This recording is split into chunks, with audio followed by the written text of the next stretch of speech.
CM Revanth పై విమర్శలు చేశారు BRS working president KTR. KCR ని తిట్టడం తప్ప రేవంత్ చేసిందేం లేదన్నారు. పదవిని కాపాడుకోవడానికి ఢిల్లీకి రేవంత్ మూటలు మోయడం తప్ప ప్రజలకు చేసిందేం లేదన్నారు కేటీఆర్.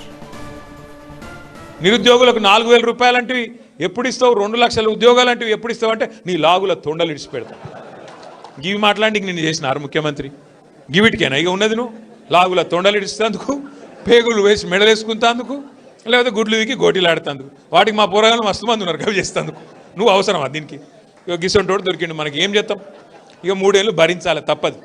ఎందుకంటే ఢిల్లీకి పైసలు మాత్రం బాగా పంపుతుండు. మీకు వస్తలేవు పైసలు. రైతుకు రైతు బంధు రాదు, ముసలోళ్ళకు పెన్షన్లు పెంచడు, మహిళలకు 2,500 ఇయ్యడు. కానీ టెన్షన్గా టకీ మన పైసలు ఒక్కకాడ మాత్రం పడుతున్నాయి. ఆడ పడుతున్నాయి, ఢిల్లీలో మాత్రం మంచిగా పడుతున్నాయి. లేకపోతే పోస్ట్ పోతుంది కదా, కుర్చీ వీక్తుంది. మళ్ళీ సోనియా గాంధీ కటింగ్గా పెడితే ఆయన ఎగిరిపోతాడు కదా. అందుకే ఢిల్లీకి మాత్రం మూటలు ఇప్పటికి 62-63 సార్లు పోయినట్టున్నాడు ఢిల్లీకి. పోయేటప్పుడల్లా 4 బ్యాగులు పట్టుకపోవాలి, ఆడ వాడేయాలి, రావాలి తప్ప ఇక్కడ మాత్రం చేసింది ఏమీ లేదు. తెల్లారు లేస్తే కేసీఆర్ని తిట్టుడు, తెల్లారి ఏం కేసు పెట్టాలి నాన్న చూసుడు, ఇది తప్ప మంచి పని ఒక్కటి, ఒక మంచి మాట మంచి పని ఏది శాత కాదు.